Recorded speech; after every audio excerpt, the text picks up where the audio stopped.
Diobass Info TV nañ dox ak Diobass. mbokki asalaamaaleykum wa rahmatullah gannaaw bu ñu musloo ci seytaane sant yàlla jullit yonent bi sallallahu alayhi wa sallam képp ki fi teew ñu ngi koy wax asalaamaaleykum wa rahmatullah di jiital ci nuyoo bi itam préfet ñu ngi lay nuyu di la jox sa wàccuwaay ñu ngi nuyu aussi point focal bi di suñu naataango madame le maire Ndeye Fatou. ñu ngi nuyu aussi suñu brillant animateur monsieur Kébé coup de chapeau monsieur Kébé merci. ñu ngi nuyu aussi képp kuy participant ci ndaje ñaari fan yi wax dëgg yàlla liggéey bi taroon na waaye nu muy métti comme ñun xam nañu fu ñuy jëm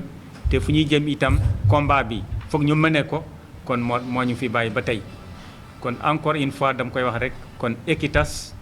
dañ leen di sant di leen gërëm parce que suñuy partenaire lañu suñuy bras technique lañu parce que luñ ñu indil dana tax ba espace éducatif bi ñu pacifier ko parce que vraiment bu ko defee kenn ku ne muy góor muy jigéen lépp li war ci yow muy ci sa wàllu ak yelleef ñu jox la ko ba mu mat sëkk kon ñoom dañ leen di sant di leen gërëm ci turu maire nag Alioune Sarr la ñuy waxee nee na mi ngi réitérer confiance am ci Equitas parce que suñuy partenaire yàgg na lool am na année boo xam ne lu ñu sumboon dafa dem ci wàllu état civil tey ñu ngi ci les droits humains kon encore une fois Equitas amuñu seen pay donc dañuy réitérer suñu confiance ci yéen vraiment di am mbégte ci li ngeen di def te duñu ménager aucun effort wax dëgg yàlla pour la réussite de vos actions kon métti na c'était pas évident wax dëgg yàlla dajale ñu fi diir deux jours quelles que soient les difficultés bravé nañ ko kenn ku ne taxaw nga fi nga taxaw parce que combat bi da nga engagé lu ñu fi nas nag ci plan d'action parce que xam nañ ne xam-xam moo jiitu ci lépp yonente bi sax sallallahu alayhi wa sallam yàlla bu mu ko yónnee dafa xam-xam la ko njëkk a wax d'abord jàngal donc mu xam d'abord yàlla xam mission bi mu dox ko mëne ñu nit xam nañu am nañu xam-xam nous sommes suffisamment outillés te engagé nañu entièrement te combat bi dinañ ko mën a incha allah jusqu'à terme te ñu ngi ñaan yàlla aussi ñu am ci succès te xam naa ni ñi fi ne kenn ku ne engagé nga engagement boo xam ne wax dëgg yàlla sans arrière-pensée donc di nga ko mëne donc ñu ngi sant ñëpp di gërëm ñëpp wasalaam. di jiital nuyoo bi ci monsieur le préfet teg ci maire teg ci madame la coordonnatrice boole ci coach yi coach Kébé coach Cheikh du continuer di nuyu participants yi fi nekk yëpp borom détenteur de DO yi ak détenteur ak OF yi donc rafetlu rek liñ ma jox kàddu pour ma waxal leen yaakaar ni wax bi dina jekk dina rafet je pense que ñi fi nekk ñëpp muy DO yi muy OF yi ñu ngi jaajëfal waa Equitas parce que comme ni ngeen ko fàttali di rappeler durant tout le processus bi seen projet bi am yéen a ngi leen di gunge di leen accompagner pour vraiment combattre les violences basées sur le genre dans les milieux éducatifs et tout au long du processus ñoom ñëpp ku ne am nga formation boo xam ni may na la ay aptitudes ak ay compétences yoo xam ni boo delloo ci sa gox je pense que en tant qu'acteur de développement ou bien en tant que dirigeant d'une structure di nga fi mën a investir et alors aller vers ce qu'on appelle le leader transformationnel c'est-à-dire changer ay jikko ak changer ay paradigme ci suñu communauté bi nga xam ni moom la ñu évoluer démb ak tey yëpp vous avez pu boole communauté bi ak DO yi DEV yi ñu liggéey ci plan d'action yoo xam ne dinañ ko mën a réaliser ci je pense ci seen zone yi ba nga xam ne dinañ mën a même suñu saafarawul yëpp dinañ wàññi métit yi ñuy tegal xale jigéen yi ci bërëbu jàngukaay yi yaakaar naa ci li ma wax ñun ñëpp mën nañ cee gis suñu bopp di dolli di leen di leen jaajëfal et on a eu partagé dans un processus inclusif et participatif nous permettant de retourner chez nous. ñu ngi leen di jaajëfal ñoom ñëpp. jërë ngeen jëf ñu ngi leen di sant bu baax ginnaaw bu ñu santee yàlla julli ci yonente bi nekk nañ fi ñaari fan yu forum bi ginnaaw bu ñu defee formation yi ba mu jàll li ñuy def rek mooy sant leen gërëm leen ci turu Equitas yàlla dogal na comité local bi fi nekk ma jiite ko ànd ko ak yéen ngeen di membre comité local ñenn ñi jógee ci DO yi ñi ci des OF yi ngeen nekk fi ñaari fan kenn amul itte fenn kenn demul ci lenn lu dul xaar ba forum bi jeex kon sant rek la ñuy mën a def cant googu nag sous-préfet mii dend ak man lañ ciy jiital di ko sant di ko gërëm ci engagement am ak bëgg Jobaas ba saa yu ñu ko soxlaa mu ñëw teewal fi autorité administrative waaye teewal fi tamit wax dëgg yàlla gox bi nga xam ne fi la yàlla dogal mu nekk fi teewaay bu mucc ayib di sant tamit suñu maire Amadou Touré moom mi nga xam ne moo fi toogal conseil municipal bu Notto Diobass te liggéey bi yépp ñu ànd ko ak ñun liggéey ko liggéey bu rafet monsieur le maire ñu ngi lay sant di la gërëm kilifa yi fi nekk yépp nag bu ñu mënoon dañuy tudd ku nekk turam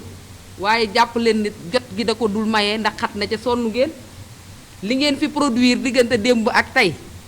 ku leen doon fay junni yu bari du jar sax ngeen bàyyi seen kër ñëw waaye bëgg-bëgg ak bëgg Jobaas soxaliku moo leen dugal ci loolu kon dañ leen di sant di leen gërëm monsieur Kébé ñu ngi lay santaat di la gërëm moom dañ lay bàyyi ak yàlla suñu borom rek te ñaanal la waxoon nañ ko ci ubbite gi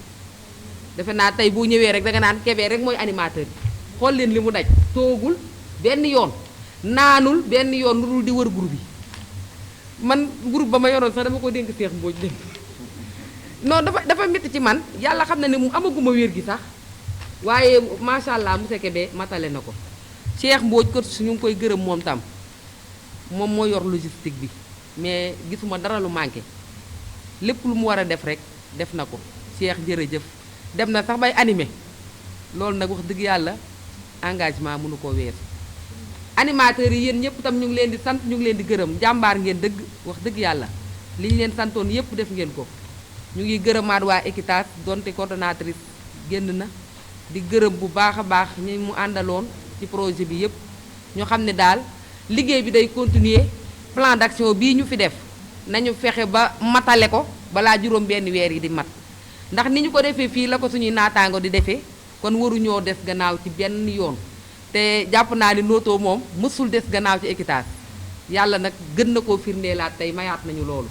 defe naa ni DO yi OF yi kenn manqué wul ah xañ na bu fekkee ne am na feneen tamit kenn duñ ci jiitu ñu ngi leen di sant bu baax di leen gërëm di gën a feddaliwaat suñu kóllëre ak yéen xam ne daal liggéey bi dañ koy àndandoo rek ci kàttanu yàlla fexe ba yàlla suñu borom may ñu ci ndam di ñaan yàlla ñëpp delluwaat ci jàmm ak salaam ba suñu waree dajewaat it ñu daje. jërë ngeen jëf. comme ni ko ñi jot a wax defe rek dañuy féliciter ñi participer ci 2 jours yëpp di commencer par le maire di ci teg madame CADL le commandant autorités yi fi nekk yëpp di ci teg l'équipe Equitas de Notto ak le formateur monsieur Kébé ak tous les participants donc li ci des mooy recommandation yi ngeen fi jël rek li ci am solo mooy ñu am Pastef am détermination ñu jëfe ko wax ji neex na trop xel yi xelli nañu mais buñ ko xellee te jëfewuñ ko tam comme amoon na fi la ñuy wax rek lépp doxe na fa tàbbi géej te loolu dafa bari ci dëkk bi war nañ ci bàyyi xel réew yu bari ñi ngi développé tey ndax seen Pastef réew yu bari Sénégal la ñuy roote xam-xam dem jëfe ko gis ci njariñ loo xam ni Sénégal ñun ñi leen ko jox ñun jëfewuñ ko. lu tax loolu mi ngi ci dëkk bi nañu bàyyi xel ci loolu ñun nag suñu li ci suñu wareef en tant que représentant de l'État lu bëri war nañ ci xam naa loolu ñoo war a piloter lu fi war a am ci arrondissement bi lépp ñu jëmmal ko assister leen accompagner leen conseiller leen loolu lépp dinañ ci def suñu aqulaay taala xam ngeen ni ñoo ngi ci tey ñoo ngi ci ëllëg buñ ci nekkee dañ ko war a def buñ ci nekkul dañ ko war a def lii mooy lutter contre la violence faite en milieu éducatif dafa am solo bu ñu wax réew njàng ak santé secteur yooyu bu doxul ni mu war a doxe ay la yowén leneen lu ci tegu tam luñ ca am nañ ko sante yàlla mooy fondement bi bâtiment bi ñu toog tey fondement bi wérul bu yàggee xam ngeen la ca tegu donc ku ne li la war ci waar wi ku ne xam naa ni am ngay engagement yoo jël ay am ci responsabilité ay la yowén nañ ko jëfe loolu ci am solo bu ñu mënee di def yeneen xam naa yeneen formation dana ñëw wax ngeen ko au départ yeneen cadre aussi de concertation parce que nit ñi moom am na ñoo xam ni foog nga soññi leen soññiwaat leen loolu ci suñu culture la te lépp lu ñuy def fii xam ngeen ni njaboot gi lañ koy defal te ñi ñëw diñ ci gunge muy bailleurs yi xam nañu suñu société li fi nekk ci lu matul ñu bëgg ñu accompagner gunge ñu ku ñuy jàpp ndimbal donc daf cee fekk loxol boroom dañu war a fekk ci waar wi ñu am Pastef comme ni ma ko waxee woon au départ monsieur le maire dinaa la soññ aussi ci loolu parce que lii la santé dañu astafurlah l'éducation dañu wax compétence transférée la mais bu ñu la ko transféré aussi duñu ko bàyyi yow kese ñëpp a ngi nii pour accompagner la ci mais yow aussi am na jéego bu am solo boo ci war a def di dajale nit ñi di waxtaan ak ñoom ci lu jëm ci problème yu mel nii même bu ko Equitas nekkul yow aussi am na devoir boo ci am pour jàpp ci ba vraiment njàng mi am mucc ayib xam nañ problème yi ci nekk yépp jarul ñu ci dellusiwaat maa ngi guddal daal ci tëj daal waxtaan bi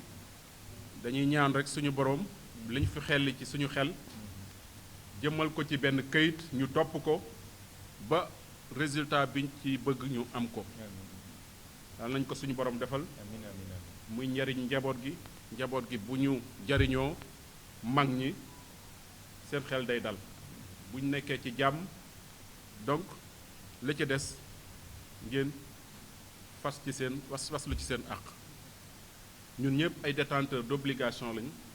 ak i détenteurs de droit même bu ñu nekkul ci poste même suñu kër détenteur d'obligation lañu famille ba am nañ fay obligation donc fii ñëpp ku fi toog détenteur d'obligation nga détenteur de droit nga bu ñu ko waxee bu ñu ko waxul boo ko nekkul fii ci sous-préfet ou bien nga nekk ko ci mairie bi sa kër détenteur d'obligation nga am na loola fa war ci njaboot gi di leen gën a sàmm di leen gën a taxaw ci fànn bu mu nekk surtout njàng milieu éducatif donc ñu ngi sant ñëpp rek di gërëm ñëpp aman mbégte donc gunge leen ci liggéey bi te duñ mas détaillé aussi wax naa ko fu ngeen ñu soxlaa rek heure bu ngeen ñu soxlaa incha allah dinañ jéem a am taxawaay bi ñu war a am ci gunge leen ñu ngi leen sant ñëpp di gërëm ñëpp wasalaam. Diobass Info TV, nañ dox ak Diobass.